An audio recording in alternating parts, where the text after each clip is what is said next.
adom nyina awura wona enkwa asomdue ene bambo eyishira ne nkonimdie ne fa ahodie de wo nkyɛn ene friba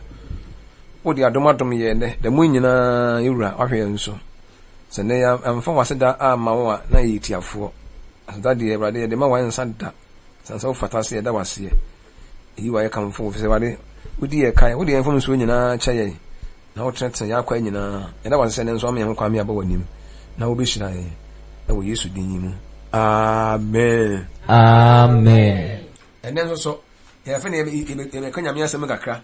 na aboa yen. We dey delika dey we dey enka aboa dey mamu no. Na ne no ene Nyankopon asem bae. Na me gidi se e dey mundu do no akra nya bi nso atie. So the second age and now say the last age or the final age no. And ya kan one asem. Na no ye hu se you the first age ho. You can't want someone said first age, you know. Eye bra nipa ya wadie na ya wo ni ewu sa awadie sa brenu mu no ebra awadie koso ebra awo ene owu koso mu no ene efe sa age no new version use no well ana say ebia na other versions use no age no eye ebre no hu se sa abere started from Adam abere so Adam Nyankopon hwehwe se mongo na monno na masen na moni asase so man asase so ma that's the purpose Nyankopon be se o sira ni passe ye bewo ni adore ni asase so ma ni e do so cause ebi bebu ni bi ko ni bi ba sa enti sa Nyankopon se di Adam abere so no enti sa age we di e wa pa free Adam abere that age no and will be crucial for come home some for come for come but for come will be this age no say Nyankopon say me say nka Bible no nyina hu Luke chapter 27 to 36 on a year asem free ye sanko farasi for no sadiki for go be say Awurade say nipa nso metina asase so oba betina asase we so na oba me bi be wa no be ma na eware ye omotena ya eba ama na be ma no wuye ni nia be ware no do to so mi no nsa me ware no 4 5 6 7 obi ane na anwo ena oba no akire oba no so wuye ni mo so usori ye mo no hwan no nsa nkofo nso ye pa na hwan no be oba na nkasa ne yire ba so oba ide asema so we de be ne na oba no hwan no oba ni kunu nti oba no be ware be ma mu de hin inzu kas ada bi usori ye mu de ewi aso no by the English ni use we ase that word was that age ne de yenware wemu or say children of this time and children of this age ene wade sa age we ma ene wade na age e ba ne mu no de yenware na yenwo na yenwu nso e de sa abofo ne say waka two ages na human hunu age ne ba bia me first age ya awade ne awo eguso a eduma ekopem say Awurade maye no ba Awurade be ba no me ka mo bi Awurade be ba no emu na Awurade ba niema be di Awurade anim ene niema ehu ne nsanche ne anwade ene niema bebre no amu no nipa kora nya sa abre no na awo sem ne awade nyina be ba na wiye ne munya ene de emu awade ene de ware ye wo bibia sesa nipa ye bia betimi ahe but age e be no de Nyankopon no na be de be sisi ne emema awade agu de obi emu awade na di awade agu na awo ni ho a se na owuo da so ho a na age ni nya ntwemu nti Awurade maye no ne na bebre na be si bebre no abewu bebre no abewu ani nipa nya na bebre no ha na bewu Awurade maye no mu bebu no we wu no bisa nti owu ne bekoso ko be me se afedie Awurade maye no process ifriwe man ye ko ifriwe na ko be me se afedie owu sori no beba to owu sori nya ba pede a owu sori nso ye owu sori edi kai ne o de to so mienu nti wo mfa ne so owu sori me nyamba me chirim me kan ni mienu ho asem na te chirim na ti usoro ne mu no na afedie awo ani awade afedie onipa obi ngu bio na afedie age no na atwa ti sa man say dia first age na wiye no ene second age na hyase na hyase no ene first age na wiye na what transitional period na medical chile mu say age bia na dia dika mama ti ase na mamiensa na esua wo mu a age di do no a di kura sa de no ewo age avan se bia the beginning of the age ebre na hyase ebre no na hyase and ebre na wiye so the beginning of the age the end of the age and a transitional period age ni be kwa na wiye ya hyase se afi be kwa na wiye ya ekɔ na wie no mu na ade we si na de we si na de be san ne ma miensa na esi na hu ana ba ko asi na sha age no na asate ende ba afiri ase ende na fi second one na aba na third one ya ba de ani se esa abre no ene transitional period ne se ibi free ba akoma kɔ ba akom na no na ye ene no esua ehun se na de ye esua free second age no ye the last age and the final age ene de emu asam do so bebre ene men kakakra bi na me ka ho na nim se mwati ni mokoso ati nyame bo ne asa adwendwene ho so sa ebra owuo ene awowo ene awade anya dwuma mu no saa mere no nse age na ende na enye nipa bi na be ende no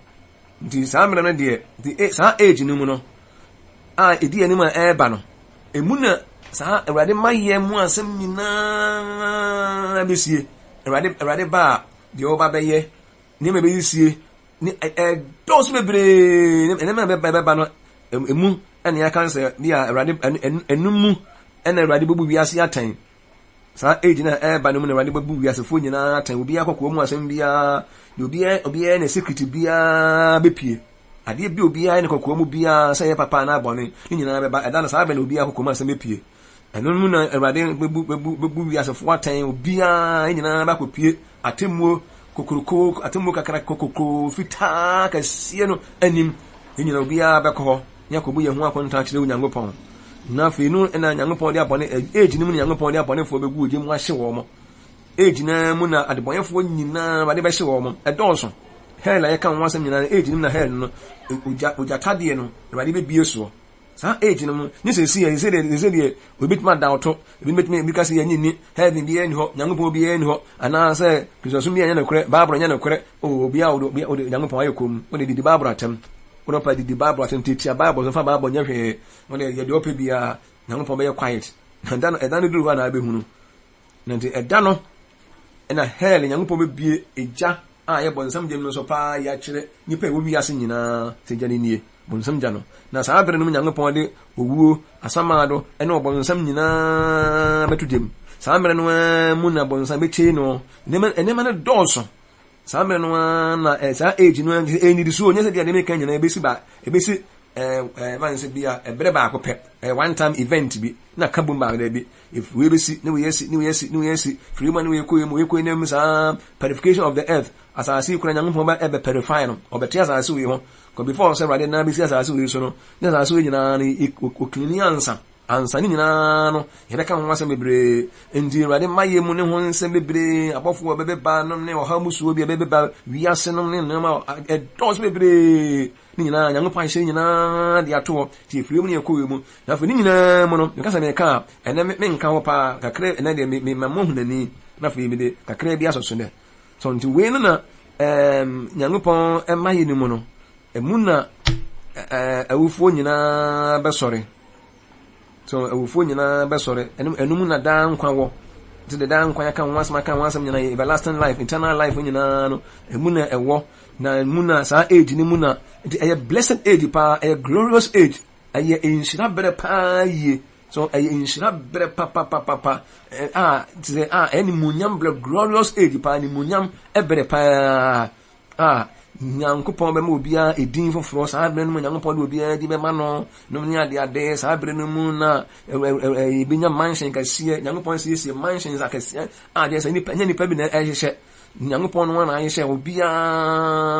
ka meka se obia nti Nyankopon wo number bi na me kan wasan se me ka ho wasam kora Nyankopon wo number bi sa number no ese obia wudin ka ho bie ye count a ko se o de chiri kuro no Nyankopon e de number no e de chiri kuro no o de chiri kuro no ene o se obia wo ko obia no anya accident ese wo ka ho bie na sa number no se ebusa en se me nti ma bra ba me igbo me fata se sa meka atene obeka atene fo nyina no ntimi ye beka me ka ho bia na ebi ye ka nipa ne do nso ye ka wo mo enya number no mbo me ka ho asem na me nka ho asem sa number na se wo nso Nyankopon odin mu ne Yesu so awurade asem se wo ka ho bie wo ka atene fo no mo ka enka ho brabo ne fo e do so bebre na ne na me ka kakra bia se nti hwan ne fata se hwan ne fata and then me ne kakra bi na hwe se ne no nka masame kwa ne say those who are worthy to attain this age ne ma nwie kura na meka na kakra bi na say nyame bo a meto aso na wo ayi a na mato aso nti hwan ne fata se ana hwan ne esese ne nsa beka saa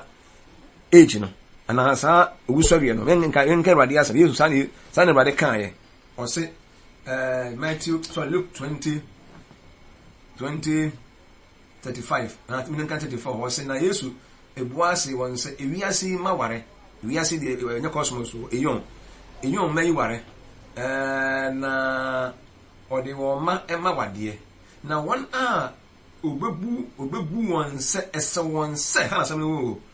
won a obebu won se ese won se beka ewiase foforo no ene ne soriye a obeso le fra ufu mu na die onware nanso mfa ma wade nanso ntimi enwu bio na otese abofo na wo Nyankopɔn ma se oye owunya ne mantra imaka ima 2034 ai 35 now we can 34:35 for come. Jesus answered and said to them, the sons of this age marry and are given in marriage, but those who are counted worthy to attain that age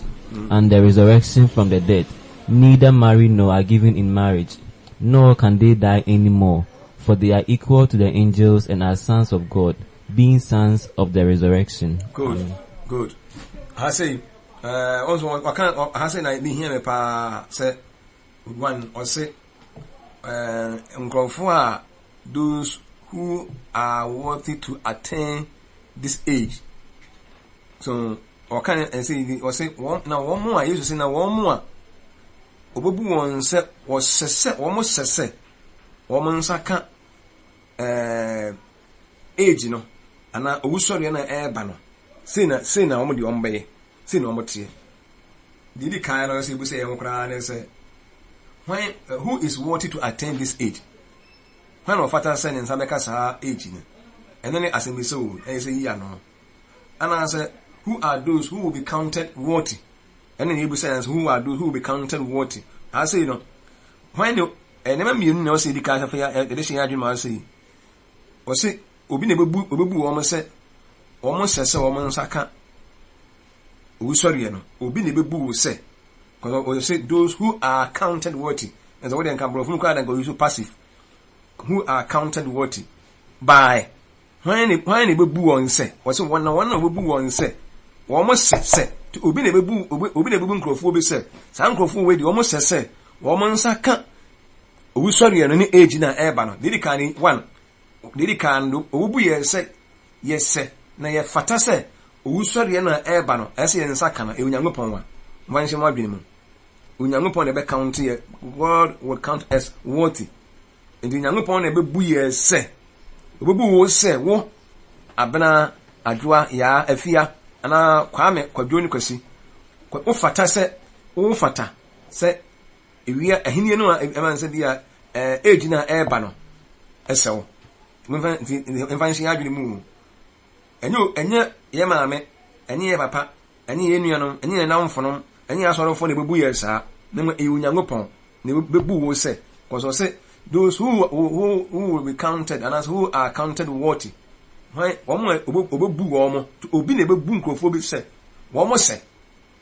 obi na bebu wo se you fit the kingdom, you are worthy to receive the resurrection wo se so you fit. I say no, I know meekness. Obi na bebu ye se ye ne effect kingdom no e hwan ya Yesu Kristo anase Nyankopɔn. Enye se Nyankopɔn na bebu nkrofo be se san nkrofo we de omo sese wo mo nsaka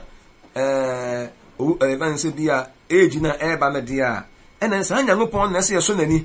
wono se ye tena sema no wono ni made nyina onim obi akɔ mu ansem obi atiri mu ansem onim ka obi ana maso eni se wo pese Nyankopɔn na mum na ebebu ye se ye nye na ebebu ye wo se ye fatasa age na dia Nyankopɔn na ebebu ye se we are worthy dia na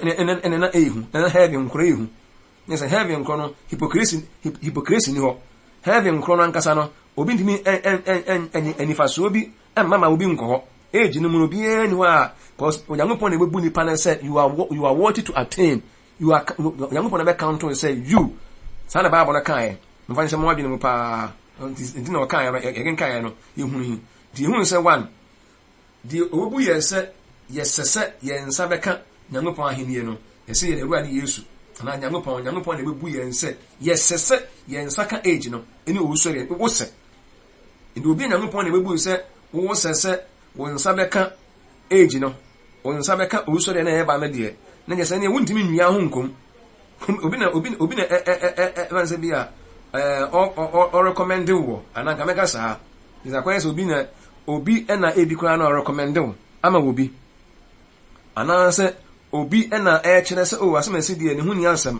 wo fa na no one ne betena oyɛ ne sɛ obi na edi hu adanse ti Onyankopɔn na ebebu yɛ sɛ yɛn Abraham wo fata sɛ me na wo fata sɛ wo sɔrɔ wo fata Abraham wo fata Job wo fata wo don kwato wo mame wo fata Peter nom asuafo di ka nyina na wo minom ne Ruth nom ne Mary ene wo mo aka nyina Deborah nom ne wo mo aka nyina ne ma events ye ma me Sarah nom ne wo mo aka nyina no Nyankopɔn ne bebu wo mo so mo fata obi a wanimu a ye ba Nyankopɔn asafo mu a obi a wa animu a kyerɛ sɛ oyɛ Kristoni obi a ekasa sɛ o Kristoni obi a kasa sɛ obi a tete no na mu akoma ne Nyankopɔn nko an nim sɛ de nipa yɛ no efiri na koma mu no ana ɔyɛ firi Nyamesuro mu no to Nyankopɔn ne bebu yɛ sɛ yɛ fata to mfa nhyɛ mo adwene mu te ɔne wɔ sɛ esuro no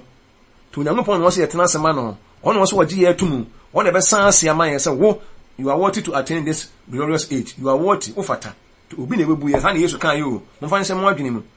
wɔse na wɔn na bebu wɔn sɛ wɔn obebu wɔn sɛ wɔn sɛ obebu wɔn sɛ obebu to use passive wɔn obebu wɔn sɛ those who are worthy then by whom by who God the eno ɛna ansa na Nyankopɔn so bebu sɛ wo fata sɛ wo no age no wo nsaka no na wayɛ de so nani ne atena se ama no ɛne de nkɔfo wo nsa me hyɛ akoma mu ye bia ye ba sɔre obetuma ba sɔre ye pɔn no a na ɔkɔ ne girlfriend hɔ na wasa akwasɔre ɔpɔn na ɔkɔ wensan na ɔtene baabi kalaboli no ɔyɛ brabɔne no ɔbɔ obi hu asɛm hyɛ na akoma mu no nkɔfo yɛ aka sisi ni ade doing more than tight wontua nyaska Nyankopɔn ni bi Nyankopɔn kyɛfa bi anim atinimɔden ɛyɛ mɔnwene mpɛsɛme nkunya ɔde ne masiesie nso sɛ no deɛ na ebiri kwasi ara ne mmenda ɔkɔ na sɔre kama obi anim sasɛm sɛ Kristoni but it is any power diti Nyankopɔn nanka obedi yɛ ho adanse yɛ de a sɛ yɛ fata de yɛ no mesrɛ mo ndisa na Bible na ko mfa ne sasa yɛnti asie saa ne yɛmfa saa nso mo yɛ bra sɛ Nyankopɔn na bebu sɛ wo fata sɛ wo no wo sɔre ne fata wo na ana me ka sɛ nti ɛyɛ merit no saa merit we ne be free Christian nkyɛn na aba so merit sɛ wo no you fit for the kingdom you fit for the age and meetness is afraid you know you qualify when they qualify Nyankopɔn ne be disqualify I say no you don't qualify for this kingdom because what one chance ya mame di nipa mama ya manipa nko anye ntum mama ya manipa nko anyi yaye mama nipa nko ankamfo ye mama nipa nko ankase ye nko ane ma no nso ha ni mom ya ma yaye ye ni adwe nyina nko Nyankopɔn kase no so because awias na age na eba no emu nsam no ehu wa hwene ya obon sam be adwuma pan yiye nkankasa ne brebe so no musa feri ebe che no ebe ina firi wiase na ni monyam nyina be na wiye nya be na wiye nkwa feri ebe se no obeye adwuma pa woni e do and die adwuma bi e fi so odoma nkoma bola de ekora no wonye bida no obeye awo wiye bire no mu nti mo hia no so pa ye pa nti obi amfa nanim nkoa ene na no enkyerɛ sɛ wɔ so Nyankopɔn ni mo yɛmfa yakoma ɛna ɛnso Nyankopɔn mo mu na enye ntumu ɔhwɛ oka Bible no a infa quotation mi bi kwa nka ho na mo hu nti what obi ofata ene obi ofata sɛ Nyankopɔn obo ne sɛ ofata sɛ wo no ofata ahennie no ofata ahennie no ne sɛ wagina sɛm wadi o ti yɛhwɛ asɛm bɛ Nyankopɔn ka kyerɛ Saidi asafo no asɛm bɛ na Awurade ka kyerɛ Saidi asafo me nka kakra bi na afei ebi a ɛna no ɛbɛma makwan ma mo nso mo abam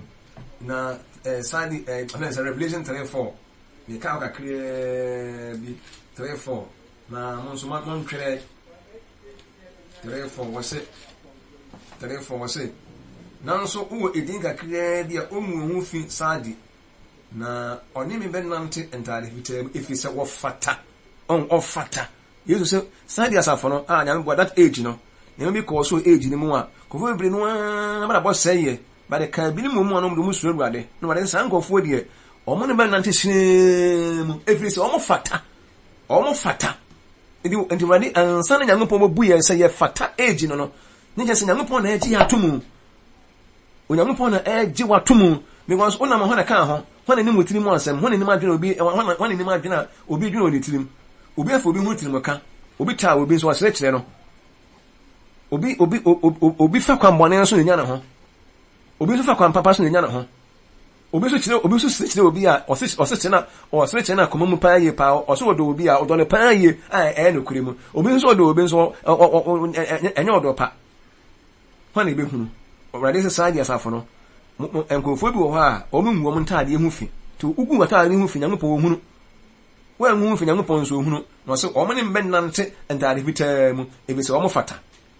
ti ya se mo mfa nsi adweme se one die obeka nto ye se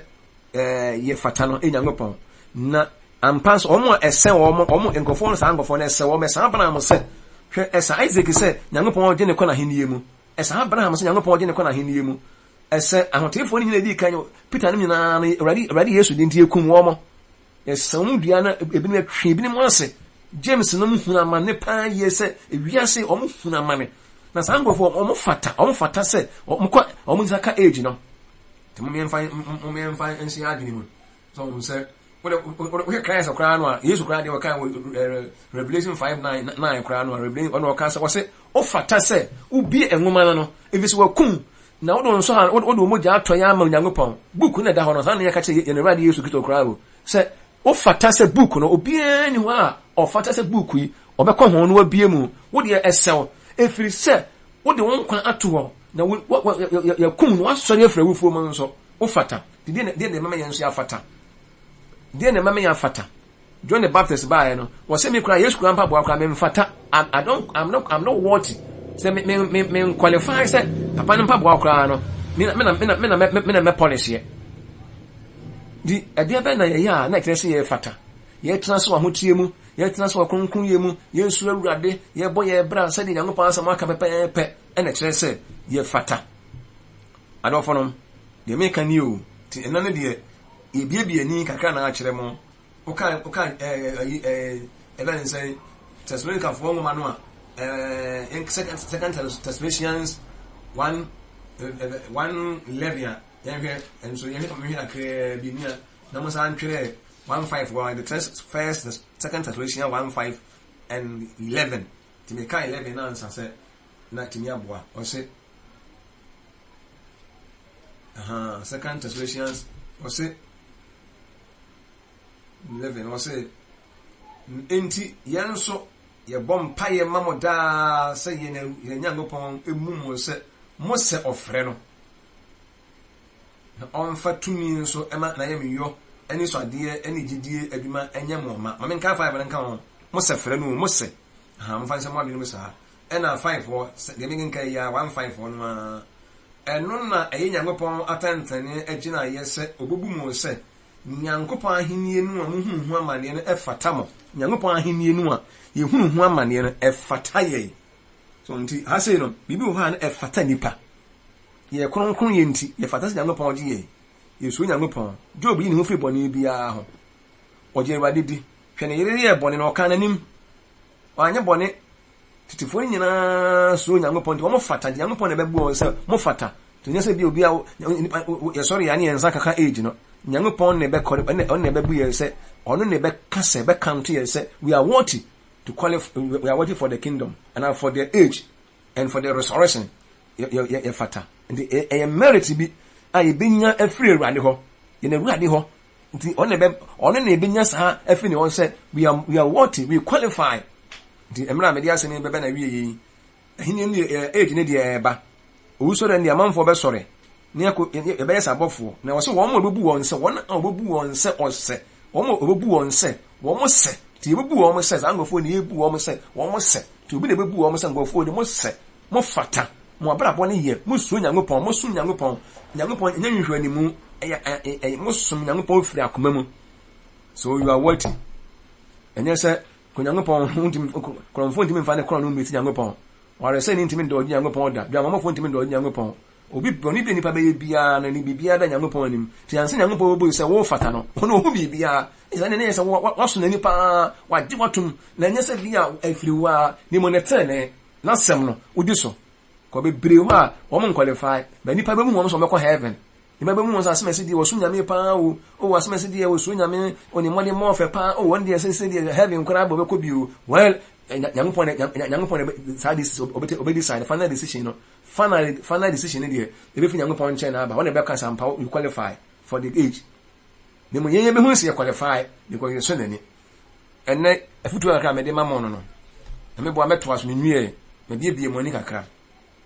obi ne bebu se o fata ne wona bebu ho se o fata ne nipa Nyankopɔn te hweye no anya wotani woni panim hweye no amani pa mo yensam nko ama wa hweye no amani pa nko anya wantumu ne mo se uni age wotum uni yi waye bara ayeyi ni nyina na mane nkodu Nyankopɔn anim anya sa age na eba no papa age ni mu asam no huwa se kese but you say ka ho asam papa wo na bone wo mu but the papa wo mu no ye dia na bone wo mu nso ya bone fo dia ni mu number na dia wo pa be ka ho bi wo mpen so emba me ka number na ho asam number na ye be ko heaven na dia once se nipa million be ko heaven million no na be stay here forever e be me ka ho bi o na million no nso no wo so din ka ho ana because ka fie kura na ye kyekira ka number ye number wo we ne se di won ka ho bia hwini yo na awade de enche na benga se ne be bom be ka ho asem nyame nsira mo ene adesua enya adesua enya futuo se second age no e ba na mu asem ni nkrofo bi wa Nyankopɔn bobu o mo se second age no ene resurrection no o mo se o mo abra boye so o mo se o mo nsaka owusɔre no omo enso be di eda eni awie because omo atena se ama no omo bonini wo de kuremu omo no mo ato awurade so omo amfa omo anu na so Nyankopɔn omo so Nyankopɔn afiri akoma mu de Nyankopɔn pe bia na omo ye omo ntete nkrofo asem omo anya omo se nkrofo omo anya omo se de nkrofo bi ye omo ho de omo bo omo bra se de omo so Nyankopɔn nko ani na obi wo so Nyankopɔn ani bia so ni pani wo kwa bebre no aso na me nsa so ma yen